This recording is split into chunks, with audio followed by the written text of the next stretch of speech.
Siyabonga bafisa sibabukele lapho kuyimfuzo njengamanje ngabe ungathini ukholo wakho namhlanje akubingela ababukeli basuyakholwa njengoba silapha namhlanje.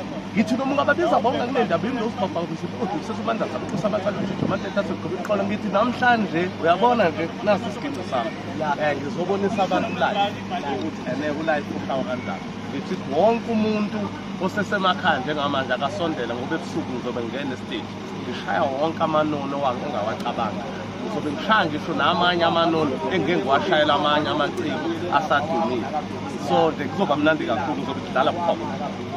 Ukhipha lokho khona kwakho akukusalayo namhlanje. Akukho kusalayo namhlanje bazoyicacela abazama ukukhotela. Siyabonga kakhulu. Ngiyabonga baba.